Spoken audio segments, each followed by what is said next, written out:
नमस्कार मित्रांनो, लग्नानंतर होईलच प्रेम या मालिकेच्या 4 जानेवारीच्या भागामध्ये मित्रांनो, आजचा भाग सुद्धा असा तुफान दाखवलेला आहे. म्हणजे एकदम मस्त आहे. इकडे काव्या आता मस्त अशी या दोघी म्हणजे रम्या आणि वसूची फिरकी घेत घेत घरामध्ये एंट्री मिळवते. म्हणजे मानिनी तर चक्क तिला ओवाळून वगैरे आतमध्ये घेते आणि त्यामुळे रम्या तर जोरजोराने ढसाढसा रडू पण लागते मित्रांनो. आणि इकडे जीवाचं मात्र प्लॅनिंग थोडंसं फसतं. कारण ज्यावेळेस धनंजय येतो तर तेव्हा तो चक्क रायफल वगैरे घेऊन त्याच्यावरती उगारतो. म्हणजे धक्के मारून त्यानंतर जीवाला बाहेर सुद्धा काढतो घराच्या आणि त्यानंतर आता ते जीवाचं नेहमीचं प्रतिबिंब असतं, ते तिथं येतं त्याला मदत करायला आणि ते नेहमीप्रमाणे त्याला बरोबर सल्ले जे काही देत असतं आणि जेव्हा त्याच्याबरोबर बोलत असताना या दोघी बाल्कनीमधून वगैरे त्याला बघतात आणि शारदा नंदिनीला म्हणते, "तुझ्यामुळे ना जीवाला खरंच वेड लागेल." आणि आता नंदिनी घाबरू लागते आणि बघूयात ती आता काय करते ते. आणि मित्रांनो चला आजच्या भागाला आपण पटापट सुरुवातीपासून बघूयात. नंदिनी आता जीवावरती ओरडत असते, "जीवा तुम्ही इथे राहायचं नाहीये." तर तेव्हा जीवा तिला म्हणतो, "प्रसन्न हो माते, प्रसन्न हो." तर म्हणजे नंदिनीच्या मागे देवी असते आणि तो थोडंसं देवीकडे बघून बोलतो, थोडंसं नंदिनीकडे बघून बोलतो. तर नंदिनी त्याला म्हणते, "काय, काय म्हणालात तुम्ही?" तर जीवा म्हणतो, "अगं मी ना देवीला म्हणालो." तर नंदिनी आता परत त्याला ओरडणारच असते. तर जीवा एकदमच म्हणतो, "अंबे माते की जय." आणि त्याच्याबरोबर इकडे शारदा सुद्धा म्हणते, "अंबे माते की जय." आणि त्याच्यासाठी नानकटाई आणि चहा वगैरे ती घेऊन येते. तर तेव्हा नंदिनी तिला म्हणत असते, "अगं आई, तू हे काय करतेस?" तर तेव्हा जेव्हा म्हणतो, "अरे वाह, वाह, वाह! छान नानकटाई आणि चहा, कमाल, कमाल." आणि शारदाला म्हणतो, "तुम्हाला सांगतो आई, जगातले नवरे ना बायकोच्या माहेरी जायला टाळाटाळ करतायत. पण जर का हे असं माहेर असेल ना, तर मी माहेरी ठाणच मांडून बसेन." तर शारदा म्हणते, "अहो, काहीच हरकत नाही. मी ना तुम्हाला इथे काहीच कमी पडू देणार नाही." असं ती बोलताना नंदिनी अजूनच भडकते. म्हणते, "अगं आई, तुझं हे काय चाललंय?" तर तेव्हा जेव्हा तिला म्हणतो, "अगं तुझं काय चाललंय पण? तू कशाला उगाचच आईवरती राग-राग करतेस? एकतर किती दिवसांनी मी माहेरी आलेलो आहे हिच्या आणि खरं तर ना तू माझा पाहुणचार करायला हवा आहेस." असं तो बोलत असताना शारदा म्हणते, "अहो मी आहे ना. तुम्ही काय जेवणार सांगा बरं? बासुंदी पुरी करू का?" असं ती विचारत असते. तर नंदिनी इकडून नको असं म्हणून ओरडते. तर तेव्हा शारदा म्हणते, "अच्छा, अच्छा असं आहे का? अहो तुम्ही जिमला जाता म्हणून ती गोड बासुंदी नको म्हणते." तर नंदिनी अजूनच वैतागते. तर शारदा म्हणते, "बघा माझ्या लेकीला तुमची किती काळजी आहे ते." तर तेव्हा जेव्हा म्हणतो, "पाहिलं मी ते आणि खरं तर ना नंदिनी असेल ना, तर मला दुसरं काही सुद्धा गोड नको आहे." असं तो म्हणतो. तर तेव्हा शारदा म्हणते, "एक काम करते मी, तुम्हाला ना प्रोटीन शेक देते. बरं जेवायला मी आमच्या पद्धतीची कोळंबी भात करू का? ती दुसऱ्या पद्धतीची प्रॉन्स करी करू?" असं ती विचारत असते. तर नंदिनी म्हणते, "अगं आई तुझं हे काय चाललेलं आहे? कोळंबी भात काय? प्रॉन्स करी वगैरे काय? हे काय चाललंय तुझं?" आणि जीवांना ना प्रॉन्सची ॲलर्जी आहे आणि असं तिने सांगितल्यानंतर आता शारदा तर थोडीशी हसते जीवाकडे बघून आणि जीवाला सुद्धा धक्काच बसतो आणि तो परत नंदिनीकडे बघून तिच्याकडे स्माईल करणारच असतो. तर तेव्हा नंदिनीच्या लक्षात आल्यानंतर ती तिथून निघूनच चाललेली असते. तर जेव्हा आता तिला ज ज जातो आणि लगेचच तिचा थांबवतो आणि तिला हात पकडतो आणि म्हणतो, "नंदिनी हे बघ, तू कितीही नाही म्हणालीस ना, तरीसुद्धा तुला माझी किती काळजी आहे हे दिसतंय मला." तर नंदिनी म्हणते, "जीवा, आता खूप झालं तुमचं. आता तुमची बॅग घ्या आणि निघा बरं इथून." तर तेव्हा जीवा म्हणतो, "अगं काय हे तू जुन्या काळातली कॅसेटसारखं एकाच ठिकाणी अडकून राहिली आहेस. अगं 1 मिनिट, 1 मिनिट." आणि असं म्हणतो आणि तो परत शारदाजवळ जाऊन तिला म्हणतो, "आई मला जर सांगा ना, मी इथे राहिलो तर तुम्हाला काही प्रॉब्लेम आहे का?" तर शारदा म्हणते, "नाही, नाही, अजिबात प्रॉब्लेम नाहीये. मला तर ना तुम्ही माझ्या मुलासारखेच आहात." तर जेव्हा आता थोडंसं परत नंदिनीकडे बघतो आणि म्हणतो, "आणि नंदिनीला सुद्धा काही प्रॉब्लेम नाहीये. आता वरवर ती माझ्याशी भांडत असली ना, तरीसुद्धा मनातून ना मी तिला इथेच राहायला हवं आहे. आणि मग चला ठरलं तर मग मी आता इथे राहिल्याने कोणालाही काहीही प्रॉब्लेम नाहीये." असं म्हणून तो नानकटाई खात असतो. इतक्यातच तिकडून मोठ्याने आवाज येतो, "पण मला प्रॉब्लेम आहे." तर जेव्हा तिकडे बघतो आणि कोणाला असं म्हणतो आणि त्याचं तोंडच बारीक होतं. कारण तिकडून धनंजय एकदम आग पाकडूनच तिथे आलेला असतो आणि डोळ्यात असं आगीचे शहारे वगैरे घेऊन त्याच्याकडे बघत असतो. तर तेव्हा जेव्हा आता ती नानकटाई खाता-खाता परत डिशमध्ये ठेवून टाकतो आणि इकडे आता त्यांनी तेवढ्यातच देशमुखांच्या घरामधला सीन दाखवलेला आहे. इकडे काव्या पार्थला म्हणते, "मला इथे राहायचं आहे, बाकी काही नाही." संपला विषय. तर असं ती बोलत असताना पार्थ तिला बोलायचा प्रयत्न करत असतो. तर इकडून ती लंगडत-लंगडत रम्या खाली येते आणि वसूला घेऊन ती तिथे आलेली असते आणि रम्या म्हणते, "तू अजिबात इथे राहायचं नाहीयेस." आणि तेव्हा सगळेजण तिच्याकडे बघू लागतात. तर तेव्हा आता काव्या चांगलंच नाटक करत तिच्याकडे जाते आणि म्हणते, "या, या, या. आलात का? वाह, वाह, वाह! बघा कोण आले. आलात का तुम्ही? क्या बात है! या, या, या." या 2 स्पेशल व्यक्ती आलेल्या आहेत. एक म्हणजे ही बिघडलेली सिनेमन कॉफी आणि या दुसऱ्या देशमुखांच्या काळी मांजर आत्याबाई. आता खरी मज्जा येणार आहे, असं म्हणून त्या दोघींच्या खांद्यावरती हात ठेवते. तर तेव्हा त्या दोघीसुद्धा तिचा हात झटकून देतात रागा-रागात. तर तेव्हा काव्या म्हणते, "लव्ह स्टोरीमध्ये जोपर्यंत विलनची एंट्री होत नाही, तोपर्यंत हिरो हिरोईनच्या रोमान्सला काही मजा येत नाही ना रम्या." असं म्हणून ती तिला जोराचा धक्का देते आणि रम्या तर लंगडत-लंगडत जाऊन बाजूलाच पडणार असते. तर वसू परत तिला सावरते. तर रम्या आता तिला परत ओरडू लागते, "पण तू इथे राहायचं नाहीयेस हां, अजिबात राहायचं नाहीयेस." तर काव्या आता तिला जोराची बोट करून असं सांगते, "लांब, लांब, लांब राहायचं. कीप सेफ डिस्टन्स रम्या. बुरी नजर वाले तेरा मुँह काला. आई-बाबांचा आशीर्वाद." आणि पुढं म्हणते, "बोल ना जाना."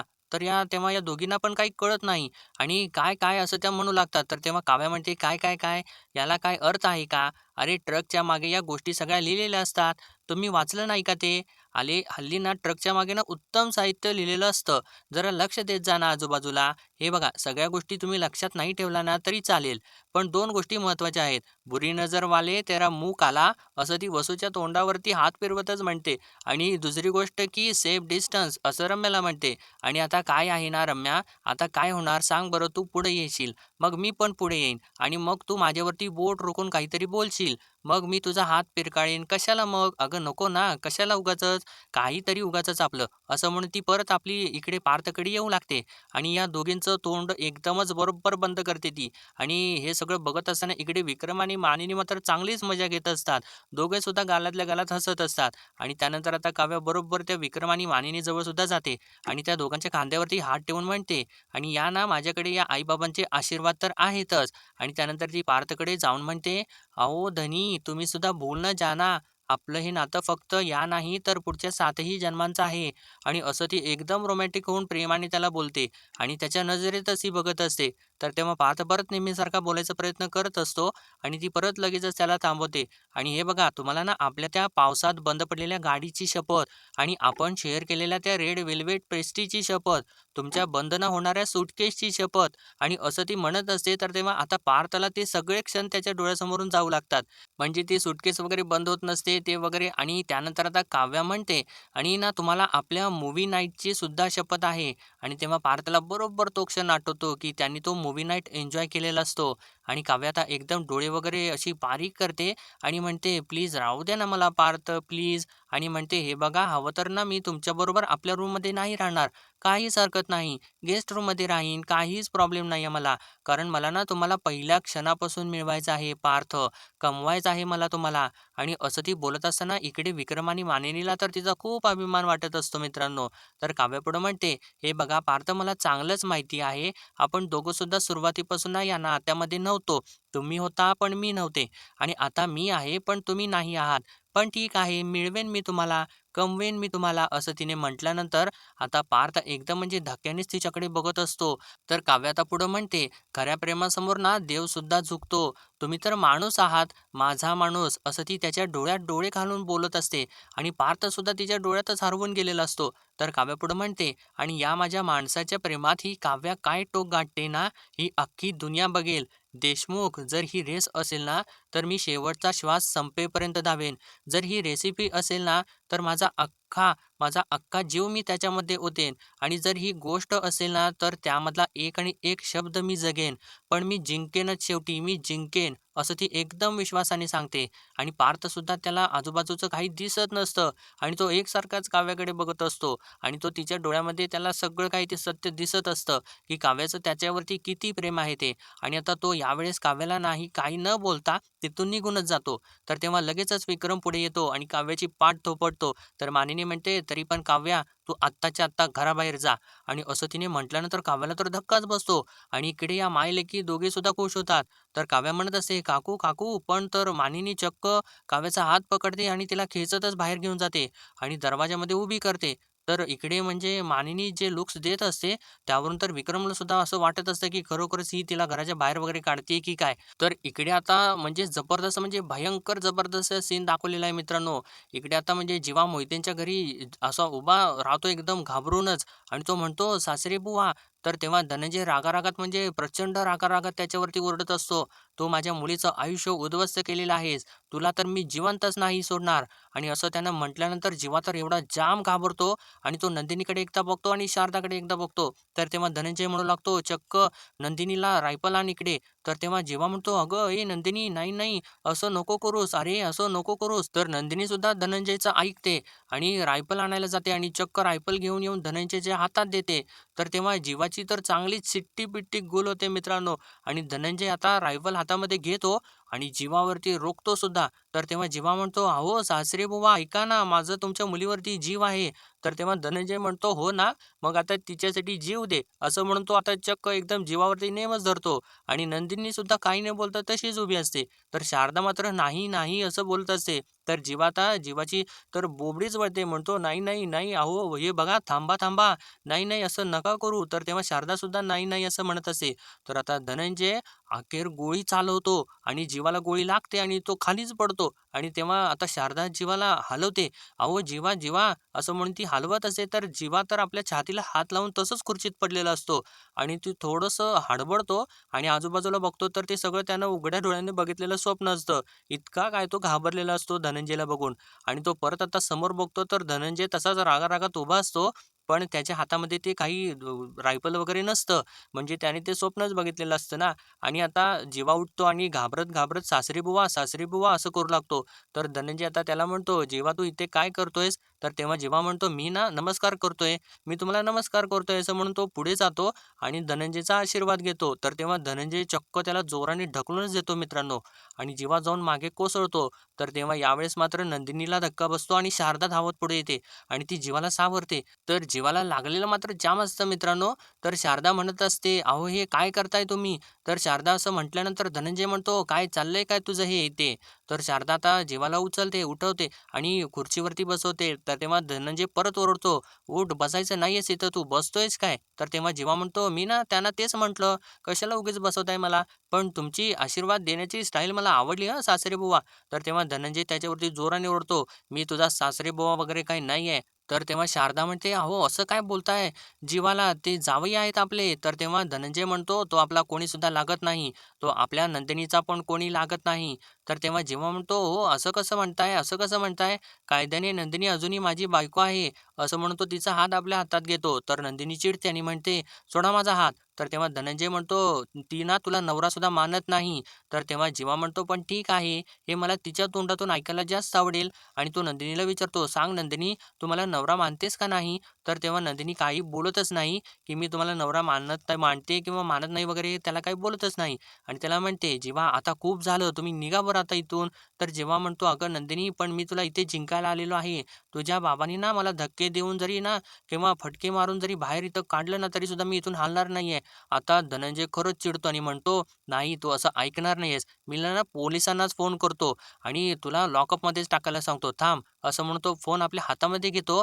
तर तेव्हा शारदा म्हणते, "अहो, पण कुठल्या आरोपात?" तर तेव्हा जीवा शारदाकडे पटकन जातो आणि म्हणतो, "point to be noted my Lord. कायद्याने मुलाने त्याच्या बायकोच्या माहेरी राहायला येणं हा गुन्हा नाही आहे आणि हल्ली तर ना घर जावई होण्याचं ट्रेंडच सुरू आहे. अगदी सरकार मान्य आहे ते आणि मी सुद्धा ना याच प्रवाहात व्हायचं आणि तुमच्या घरात राहायचं ठरवलेलं आहे. प्लीज मला तुमच्या मनात आणि तुमच्या घरात थोडीशी जागा हवी आहे हो. मी हात जोडून तुमच्यासमोर रिक्वेस्ट करतोय. हवं तर ना मी भाडंही देईन." असं तो हळूच म्हणतो. तर तेव्हा धनंजय परत त्याच्यावरती जोराने ओरडतो, "तू अगोदर निघ इथून, नाहीतर ना" असं म्हणून त्याच्यावरती हातच उगारतो. तर नंदिनी आता धनंजय समोर हात जोडते आणि म्हणते, "बाबा प्लीज थांबवा जरा." आणि त्यानंतर जीवासमोर हात जोडते आणि म्हणते, "हे बघा जेव्हा मी तुमचा आणखीन अपमान झालेला नाही बघू शकत." तर जेव्हा तिला म्हणतो, "आणि मी ना तुला माझ्यापासून दूर झालेलं नाही बघू शकत. हे बघ तू ना आता काहीही करू नकोस. आता जे काही करायचं आहे ना ते मीच करणार.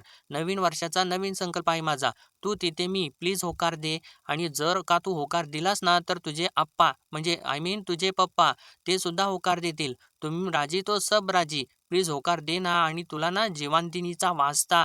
असं त्यानं म्हटल्यानंतर आता नंदिनी काही न बोलता म्हणजे शांतच होते आणि जेव्हा आता त्याचा हात आपल्या तिच्यासमोर करतो आणि तिच्याकडून वादा मागू लागतो आणि नंदिनी तर आता कोड्यात पडते, की त्याच्या हातामध्ये हात द्यायचा का नाही आणि जर तेव्हा धनंजय पुढे येतो आणि त्याच्या हातावरती जोराचा हात आपला आपटतो आणि तेव्हा जेव्हा म्हणतो, "बघ बघितलंस का तू बाबांनी आता होकार दिलेला आहे." तर आता धनंजय त्याचा हात जोरात पकडतो आणि त्याला खेचतच बाहेर घेऊन जातो आणि म्हणतो, "चल तर तेव्हा नंदिनी आणि शारदा सुद्धा त्यांच्या मागे मागे जाऊ लागतात, धावू लागतात. तर तेव्हा धनंजय चक्क आता जीवाची बॅग घेतो आणि जोराची बाहेर फेकून देतो आणि जीवाला सुद्धा जोराने ढकलून देतो आणि म्हणतो, चल हो बाहेर. आणि त्याला म्हणतो, विक्रमचा मुलगा आहेस ना म्हणून मी तुला सोडतोय, नाहीतर आता ना पोलिसांच्या ताब्यात दिलं असतं तुला. तर तेव्हा नंदिनी धनंजय समोर हात जोडते आणि म्हणते, बाबा प्लीज तुम्ही रागावू नका, खूप रागावताय तुम्ही त्यांच्यावरती. आणि जीवाला म्हणते, तुम्ही जा बरं इथून. तर तेव्हा आता जीवा नंदिनीचा हात आपल्या हातामध्ये घेतो अखेर आणि म्हणतो, नंदिनी मी नाही जाणार. तर तेव्हा धनंजय अजून रागात येतो आणि जीवाला म्हणतो, जीवा हात सोड तिचा, तिचा हात सोड जीवा. आणि तिचा नंदिनीचा तो दुसरा हात पकडतो आणि तिला खेचू लागतो आणि तेव्हा इकडे जीवाने सुद्धा तिचा एक हात पकडलेला असतो आणि इकडे धनंजयने त्याचा दुसरा हात पकडून तिला तो खेचतच असतो. आणि तेव्हा खेचत असताना जीवा आता तिचा हात धरून असतो आणि शेवटपर्यंत तिचा हात पकडतो असतो आणि खेचायचा प्रयत्न करत असतो आणि त्यानंतर तो आता तिचा हात सोडून देतो आणि तिचा हात सोडल्यानंतर त्याचा तोल जातो आणि तो परत मागे जाऊन पडतो आणि आता धनंजय तिला खेचत खेचत परत आतमध्ये घेऊन जावं लागतो आणि तो शारदाला सुद्धा आत घेऊन जात असतो. तर आता जीवा आपली बॅग उचलतो आणि धावत धावत येत असतो. तर तेव्हा धनंजय या दोघींना आतमध्ये घेऊन जातो आणि जीवाच्या तोंडावरती दरवाजा बंद करतो. तर तेव्हा त्या जीवा म्हणतो, नंदिनी नंदिनी प्लीज, अहो बाबा ऐका ना माझं प्लीज, माझं ऐकून तरी घ्या, असं म्हणून तो दरवाजा वाजवत असतो. तर तेव्हा धनंजय काही दरवाजा उघडत नाही आणि इकडे आता परत त्यांनी देशमुखांच्या घरामधला सीन दाखवलेला आहे. मानिनी तर मागाशी काय ना रागारागात इकडे काव्याला घराबाहेर घेऊन आलेली असते, म्हणजे दरवाजात घेऊन आलेली असते आणि तशीच तिला उभी करत केलेली असते तिने. आणि इतक्यातच ती आशाताई तिथं येते आणि तिच्या हातामध्ये आरतीचं ताट वगैरे असतं आणि आता ते आरतीचं ताट बघितल्यानंतर मानिनी हसू लागते आणि म्हणते, अगं गंमत ग थोडी. तर विक्रम सुद्धा हसू लागतो. अरे बापरे! काय हे हिचं? तर त्यानंतर आता मानिनी छान असं काव्याला औक्षण वगैरे करू लागते आणि ते बघत असताना आता या दोघींचा तीळ पापडच होऊ लागतो. तर तेव्हा काव्यासुद्धा आता खूप खुश होते आणि त्यानंतर आता मानिनी काव्याच्या पायावरती पाणी वगैरे टाकते आणि ती तिच्या आता लक्ष्मीला ओवाळून वगैरे छानपैकी असं आतमध्ये घेते.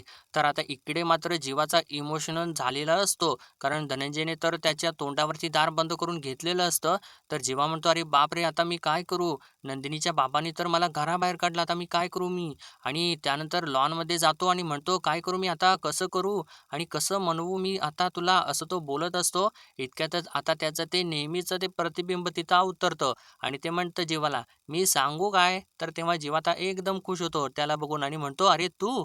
तर आता जीवाचं प्रतिबिंब चांगलं त्याला मदत वगैरे करेल आणि अशी एक भन्नाट आयडिया सुद्धा त्याला देईलच मित्रांनो. तर आता इकडे परत त्यांनी देशमुखांच्या घरामधला सीन दाखवलेला आहे. रम्या आता काव्याने एंट्री मिळवल्यानंतर जाम असं तिचं डोकं वगैरे दुखायला लागतं आणि ती डोकं धरूनच आता खोलीमध्ये येते आणि नेहमीसारखं आदळआपट करू लागते. तर वसू तिला अडवायचा प्रयत्न करत असते आणि म्हणते, "अगं रम्या ऐक माझं, हे काय करतेस तू? शांत हो. अगं अशी आदळआपट करून काही सुद्धा होणार आहे का?" तर तेव्हा रम्या पण म्हणते, "पण जे व्हायला नको होतं ते झालंच ना. शिरली ना ती काव्या या घरामध्ये. आता बघ, ती मुद्दामून माझ्या पार्थसमोर अशी लाडीगोडी लावेल, क्यूट वागेल आणि तिची मदत वगैरे करायला अख्खं देशमुख कुटुंब इथं उभं आहे. आई मला सांग अशाने माझा पार्थ कसा होईल गं?" तर तेव्हा वसू म्हणते, "पण रम्या तू जराशी शांत होशील का? तू जर अशी चिडचिड करायला लागलीस ना तर त्या काव्याचं फावणार नाही का?" तर तेव्हा रम्या म्हणते, "आई मला असं वाटलं होतं की येणारं नवीन वर्ष ना माझ्यासाठी सुख घेऊन येईल. पण काहीच मनासारखं होत नाही आई माझ्या. माझ्या सगळ्या मैत्रिणींची लग्न झालेली आहेत आणि मी मात्र माझं वय वाया घालवत आहे इथं पार्थसाठी. आई खरंच माझं पार्थसोबत लग्न होणार आहे का गं? का मी उगाचच आपले होप्स ठेवून बसलेली आहे आणि मी जर आयुष्यभर बिनलग्नाची राहिली तर माझं कसं होणार?" असं म्हणून ती रडू लागते. तर वसू तिला सावरायचा प्रयत्न करत असते आणि म्हणते, "ऐक माझं रडायचं थांब जरा बाळा आणि सांग आपले गुरुजी काय म्हणाले होते ते आठवतंय का तुला?" तर तेव्हा रम्याला तर तो क्षण आठवतो. तिने जेव्हा विचारलेलं असतं गुरुजींना, की "आमच्या दोघांचं दोघांचं लग्न वगैरे होईल का? असं तुम्हाला दिसेल का?" तर तेव्हा गुरुजी तिला म्हणालेले असतात, की "तसंच होणार आहे आणि मला तसंच दिसतंय सुद्धा." तर वसू म्हणते, "हो तुला आठवलं का? अगं आपले गुरुजी जे काही भाकीत करतात ना, ते तंतोतंत खरं होतं. त्यामुळे अशी खचून जाऊ नकोस बाळा, जरा धीर धर." आणि मानिनीने जरी काव्याला मान-सन्मानाने या घरामध्ये जरी घेतलं असेल ना, तरी सुद्धा ना जेव्हा-जेव्हा पार्थसमोर काव्य आणि जेव्हा येतील ना, तेव्हा-तेव्हा पार्थला तो 16 डिसेंबरचा फोटो आठवेलच आणि नाहीच ना आठवला, तर आपण दोघी कशासाठी आहोत? आपण त्याला रिमाइंड करून देऊ. काय? असं तिने म्हटल्यानंतर आता रम्या थोडीशी सावरते आणि म्हणते, "आई जिवा इथे आहे म्हटल्यानंतर सगळं काही आपल्या फायद्याचं होईल ना?" तर तेव्हा असं ती बोलत असताना आशा परत तिथं येते आणि म्हणते, "पण जीवादादा कुठं आहेत घरात? ते तर नाहीच आहेत." तर तेव्हा वसू चिडते आणि म्हणते, "आली देशमुखांच्या घरामधली स्पाय हेरगीर करायला." आणि तिला विचारते, "जीवा घरात नसायला काय झालं? कुठे जाणार आहे तो?" तर आशा म्हणते, "नाही, मी ना झाडू काढून न्यायला आले होते. तर रम्या परत तिला विचारते, "अगं जीवा कुठं आहे? सगळ्या खबरा असतात ना तुला, हे सुद्धा माहितीच असेल. सांग मोठ्या मुकाट्याने." तर "कुठे आहे जीवा?" तर तेव्हा आशा म्हणते, "तुम्हाला नाही का माहिती? अहो जसे काव्याताई बॅग घेऊन आल्या आहेत ना इकडे, तसंच जीवादादा बॅग घेऊन गेले आहेत तिकडे." तर वसू विचारते, "कुठं?" आणि या दोघींना आता कळतं आणि या दोघी एकदम धक्क्याने उठून उभे राहतात आणि एकाच वेळी म्हणतात, "नंदिनीच्या घरी." तर तेव्हा आशा म्हणते, "हो, तिकडेच गेलेले आहेत ते." आणि आता इकडे परत त्यांनी मोहितेंच्या घरामधला सीन दाखवलेला आहे. आता इकडे ते जीवाचं प्रतिबिंब असतं ते त्याच्याबरोबर बोलू लागतं आणि त्याला म्हणतं ते, "अरे भावा, काय मस्त व्ह्यू आहे रे हो, एकदम सॉलिड. इथून सूर्य मावळताना कसला सॉलिड दिसत असणार." तर जीवा त्याला म्हणतो, "अरे, इथे माझे प्रयत्न मावळायची वेळ आलेली आहे." तर त्याचं प्रतिबिंब त्याला म्हणतं, "झाला का तुझा? तुझा रडगाणा जो काही होता तो सुरू झाला का? अरे भावा, किती रडतोस तू? तुझ्या डोळ्यातलं पाणी बघून ना या समुद्राला सुद्धा कॉम्प्लेक्स येत असणार आहे." तर तेव्हा जेव्हा त्याला म्हणतो, "अरे तू काय माझ्या इथे जखमेवरती सॉल्ट एंड पेपर घालायला आलेला आहेस का?" आणि त्याला म्हणतो, "हे बघ तुला आवडलंय ना बीच, मग तू एक काम कर ना मित्रा, समुद्रावरती जा, मस्तपैकी पाणीपुरी खा, भेळपुरी खा आणि रिक्षाचं मीटर डाउन करून घरी जा." असं त्यानं म्हटल्यानंतर ते जीवाचं प्रतिबिंब मोठ्याने हसू लागतं आणि ते म्हणतं, "अरे मी तर घरी जाणारच आहे, पण तू कुठे जाणार? बोल, बोल कुठे जाणार? बाईच्या बापाने तर तुला लाथा मारून घराबाहेर काढला. तू आता काय दुर्बीण लावून तिला बघणार आहेस का?" तर तेव्हा जीवा म्हणतो, "अरे मला तिला नुसतं ना बघायचं नाहीये रे, तर तिच्यासोबत तिच्या घरी राहून तिला जिंकायचं आहे. पण आता तर असं वाटायला लागलेलं आहे, की मी जिंकण्याआधीच हरलोय." तर तेव्हा त्याचं प्रतिबिंब त्याला म्हणतं, "काय रे कसला भेंडू काय रे तू? काय जमतच नाही बघ तुला. तू काय सिनेमा-बिनेमा बघत नाही का रे? अरे सिनेमामध्ये हिरो आपल्या हिरोईनसाठी काय-काय करतो. बापाच्या लाथा खातो, दुनियाच्या बाता ऐकतो आणि विलनसोबत फायटिंग सुद्धा करतो. तू काय बघितलं नाहीस का तू? तू सुद्धा तुझ्या हिरोईनीसाठी फाईट कर. सोडायचं नाही रे. तुला हेच सांगतो रुसलेली बायको आणि हा आगाऊ रिक्षावाला हा नकार देतोच. तुला तो नकार होकारात बदलायचा आहे. होकारात कळला काय?" आणि असं त्यानं म्हटल्यानंतर आता जीवा खुश होतो आणि त्याला बरोबर कळतं की काय करायचं असतं ते. तर मित्रांनो आजचा भाग त्यांनी इथे संपवलेला आहे आणि पुढील भागात आपण पाहणार आहोत शारदा आणि नंदिनी आता बाल्कनीमध्ये उभे असतात आणि तेव्हा शारदा नंदिनीला म्हणत असते, "अगं त्याला ना तुझा भास होतोय. अगं तू आहेस असं समजून ना तो स्वतःशीच वेड्यासारखं बोलतोय." आणि त्या दोघीसुद्धा आता जीवाकडे बघत असतात. जीवा तर त्याच्या प्रतिबिंबासोबत बोलत असतो, पण ते प्रतिबिंब फक्त त्यालाच दिसत असतं ना आणि या दोघींना तर ते दिसत नसतं आणि या दोघींना तर वाटतं की त्याला वेड वगैरे लागते की काय? म्हणजे तो त्या प्रतिबिंबाला नंदिनी समजून बसलाय की काय? असं त्यांना ते वाटत असतं. तर शारदा म्हणते नंदिनीला, "अगं अशानं ना त्यांच्या डोक्यावरती परिणाम होईल." आणि असं ती बोलत असताना नंदिनी मात्र आता घाबरू लागते आणि इकडे आता चक्क मित्रांनो पार्थ काव्याचं त्यानं जे काही स्केच काढलेलं असतं, ते आपल्या हातामध्ये धरून बसलेला असतो आणि त्या स्केचसोबत तो बोलत असतो आणि म्हणतो, "जे काही झालं ना, त्यावरून तुम्हाला कोणीही काहीही बोललेलं मला नाही आवडणार." आणि आता पार्थसुद्धा थोडा मूव्ह ऑन होत आहे मित्रांनो. तर इकडे आता वसू रम्याला म्हणत असते, म्हणजे या दोघींचं काहीतरी चालू असतं. तर वसू तिला रम्याला म्हणते, "तिला जर काही संशय आला आणि तिने जर का हे सगळं काही आपल्याकडे बघितलं आणि जर का ते डॉट्स जोडले गेले, तर असं बोलत असताना ती नेमकी काव्या तिथं येते आणि समोर येऊन बघते, तर या दोघी तीच बॅग म्हणजे ज्यामध्ये सगळे काही पुरावे असतात, ती बॅग उघडून बसलेल्या असतात. आणि तेव्हा काव्या तिथं आलेली बघून या दोघी तर इतक्या जाम घाबरतात, म्हणजे त्यांना तर काही कळेनासंच होतं. काव्या आता बरोबर त्या दोघींच्याकडेच बघत असते आणि या दोघीसुद्धा खूप घाबरलेल्या असतात मित्रांनो. आणि आता बघूयात पुढे ते काव्या ते पुरावे वगैरे बघून काय करते ते. तोपर्यंत मित्रांनो असेच डेली अपडेट पाहण्यासाठी आपल्या व्हिडिओला लाईक, शेअर आणि सबस्क्राईब नक्कीच करा.